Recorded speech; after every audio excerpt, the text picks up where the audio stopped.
আজি খেৰগাঁও ৰেলিছি আমাৰ কাৰ ৰেলি হৈছিলে মেগা কাৰ ৰেলি আৰু 9টা স্থানত আমাৰ সিদ্ধান্ত কাৰ্যসূচী ইতিমধ্যে হ'লে আৰু আমাৰ ভেৰগাঁওবাসী ৰাইজে ইমান মানে স্বতঃস্ফূৰ্তভাৱে ওলাইছে যে বিপিএফ দলৰ সমৰ্থিত প্ৰাৰ্থী আমাৰ এনডিএৰ সমৰ্থিত প্ৰাৰ্থী মহেশ্বৰ বড়ো ডাঙৰীয়াই বিপুল ভোটত জয়যুক্ত হোৱাটো আজি 100% খাটাং হৈ গ'ল। তেওঁ জিকাটো 100% নিশ্চিত হৈ গ'ল। আমাৰ ভেৰগাঁও ৰেলিচিত বিপিএফ বা বিজেপি দলৰ কোনো বিৰোধী নাই আৰু বিৰোধী দলৰ কেণ্ডিডেটলৈকে কোনো পাত্তা নাপায় ইয়াতে। 25-30 হাজাৰ ভোটৰ ব্যৱধানত আমাৰ কেণ্ডিডেট জিকাটো নিশ্চিত হৈ গ'ল আজি তাৰিখত। চ' আজি ৰাইজক আপোনালোকে সকলোৱে দেখা পাইছে স্বতঃস্ফূৰ্তভাৱে ৰাইজে নিজে নিজে ওলাই আহিছে আৰু ৰাইজে গম পায় হাগ্ৰামা মহিলাৰী ডাঙৰৰ নেতৃত্বনে আমাৰ বিটিচি চৰকাৰখন ভালকে চলিব আৰু বৰ্তমান আমাৰ নতুন চৰকাৰখনে ৰাইজৰ যিমানখিনি প্ৰতিশ্ৰুতি দিয়া আছিল নিৰ্বাচনী ইস্তাহাৰত সকলো ধৰণৰ প্ৰতিশ্ৰুতি আজি 5 মাহত আমাৰ হাগ্ৰামা মহিলাৰী ছাৰে কৰি দেখুৱাইছে। আজি ৰাইজে ভাল পাইছে, সন্তুষ্ট হৈছে আমাৰ বিটিচি বাকী ৰাইজে। চ' ইয়াৰ কাৰণে শান্তিৰ কাৰণে উন্নয়নৰ কাৰণে আমাৰ বিটিচি বাকী ৰাইজে আজি বিপিএফ দলক সমৰ্থন জনাই আমাৰ এনডিএৰ মানে সমৰ্থিত প্ৰাৰ্থী আমাৰ 15 জন মানে আজি তাৰিখত জিকাটো 100% নিশ্চিত হৈ গ'ল। ইয়াক আৰু কোনো বাধা দিব নোৱাৰে। আমাৰ কেণ্ডিডেট বিলাকে আজি তাৰিখত জিকাটো নিশ্চিত। বিৰাট गोजोननाय खुसिनि बाथ्रा दिनै लोब मोनसे समष्टियावनो मोनसे वेब सृष्टि जासिगोन। दिनैनि उनाव बे समष्टिनि गासैबो रायजो राजा गुबुन दोलोआव जे थागोन ना थाया आं सन्देह जादों।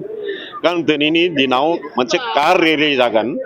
प्राय 2000 बेलेग बेलेग दोलोनि सुबुंफोरा जोंनि दोलोआव जइन जाफैगोन आरो बिथांमोनखौ जोङो मस्ट वेलकाम खालामगोन आरो खावलायनो लुबैयो गासै रायजो राजाखौनो जिहेतु जोङो दायो बिपिएफ दल हिसाबै हाग्रामा महिलारिनि दैदेननायाव बिटिसि सरकार बानायदों आरो जोङो बिपिएफ दोलोआ जिहेतु एनडिए नेशनेल डेमोक्रेटिक एलायन्सनि मोनफा अंखिदार राजनितिक दल जाबाय।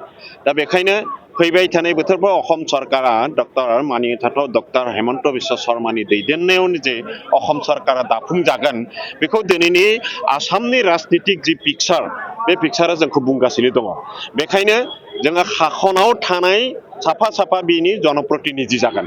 बेखायनो रायजो राजाखौ आं आह्वान खालामो बे समष्टि बाखि रायजोखौ आह्वान खालामो बयबो जाहाथे खाखब गुस्थिजों थाफानानै जोंनि समष्टिनि उन्नयन मुलुग कामकाजाव हेफाजाब होनो थाखाय आं रायजो राजाफोरखौ बयखौबो खावलायहरगोन। निश्चय बे मेसेजआ थांगोन जाहा बापरे बा ओरैनलायनाय माने बिपिएफ दोलो बा एनडिएनि केन्डिडेटनि दिनै एसेबां कार रेलि जादों। प्राय गोबां मानसियानो गाव गावनि कारफोरखौ लानानै फैजोबदों जोंखौ समर्थन होनो थाखाय। गाव गावनि निजा कार प्राइभेट कार दङ बेफोरखौ लानानै बिथांमोना दिनै कार रेलियाव बाहागो लानो फैदों। बेखायनो बिथांमोनखौबो आङो धन्यबाद होयो। निश्चय बे रेलिनि गेजेरजों मोनसे जिहेतु आं बुंखाबाय मोनसे वेब सृष्टि जागोन आरो प्राय बे समष्टिनि रायजो राजाफ्रा जोंनोनो भट होनानै देरहासारनायाव बिथांमोनाबो हेफाजाब होगोनखौ जोङो नुहुरखादों। बेहाय दोङो 1,20,000 भट बेनि गेजेराव 1,20,000 बा 30,000 कास्टिं जागोन। बे कास्टिं भटनि गेजेराव जोङो एनडिएनि केन्डिडेट हिसाबै 80,000 जों मोनखागोन।